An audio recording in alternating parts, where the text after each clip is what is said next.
coin of very high currency, very high value. And that's non-instrumental because I don't have an interest in wanting to change you.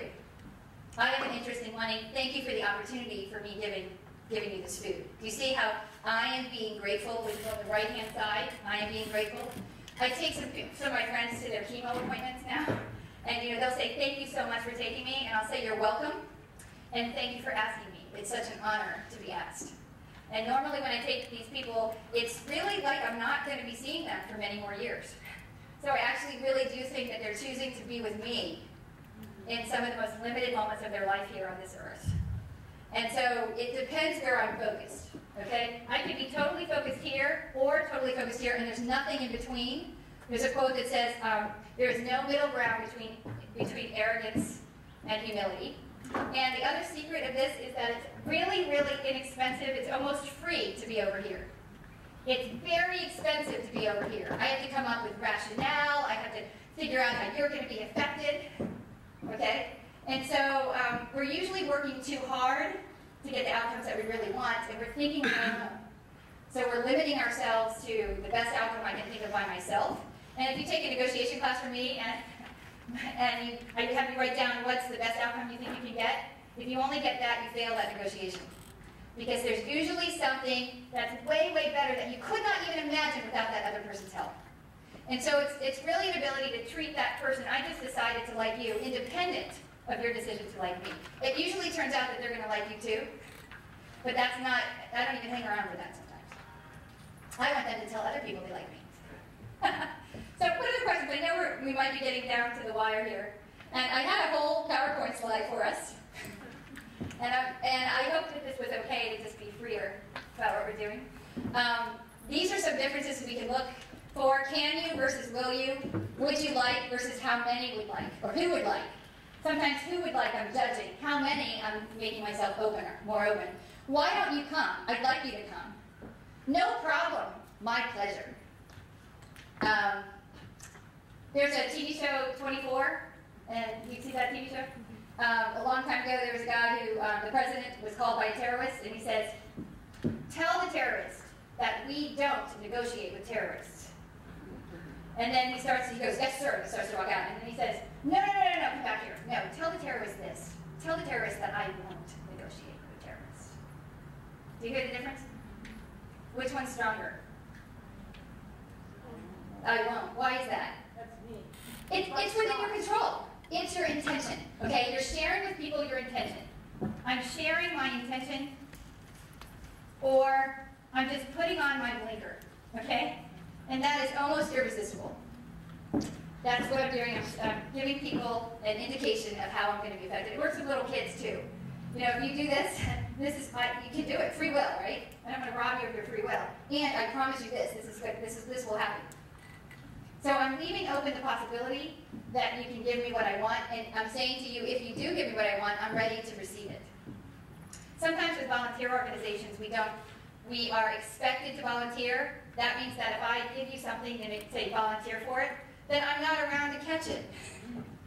Because I already have the expectation that you're going to do it. That's me being on the yes but side.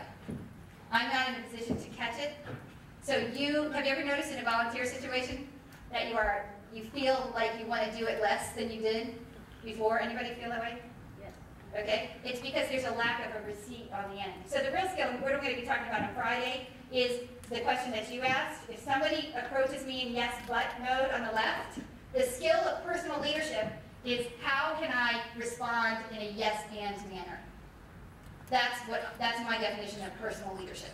If somebody's already yes anding me, leadership is not required. If you think about it, right? And that leads me to my last. Do we have to go already?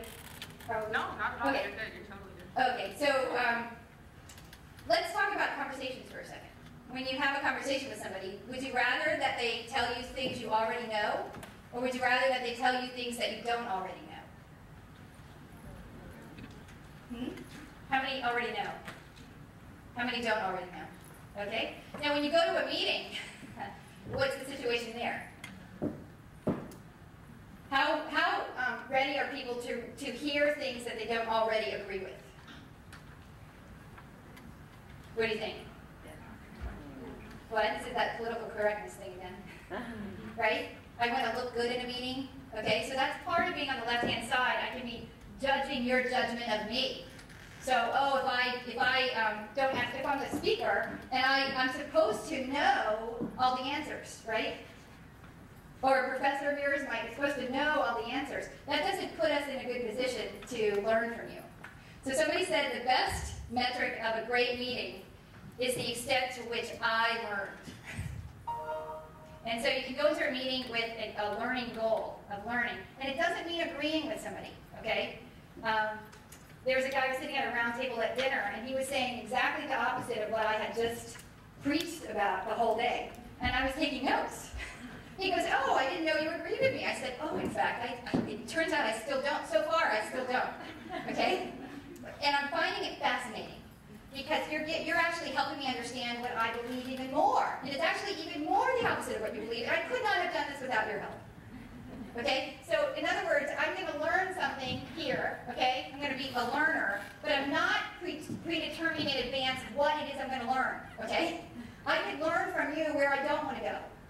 Somebody would be telling me about a vacation. Oh, oh, I'd never go there. But tell me what you would do. Oh, I'll do the same thing but somewhere else. You see?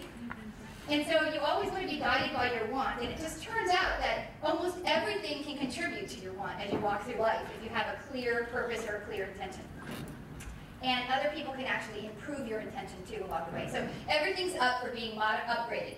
So when you think about being upgraded, I don't just want to be upgraded on an airplane. I want to be upgraded in my life.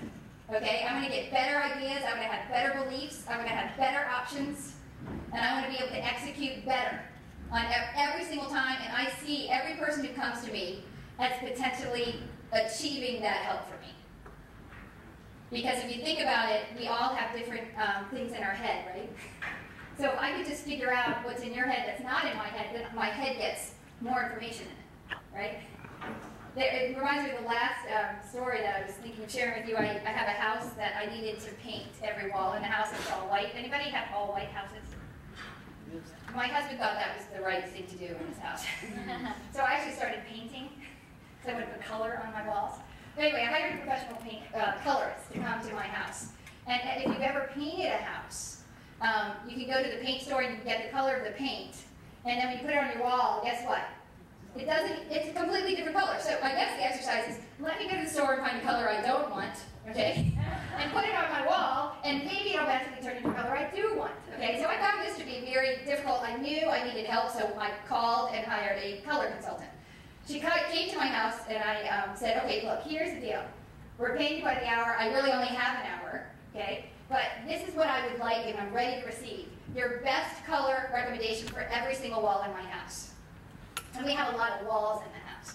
So I said, and here's how it's going to work. As soon as I understand what you're saying, or as soon as I agree with what you're saying, I'm going to cut you off because I want you to start telling me stuff I don't yet understand and I don't yet agree with.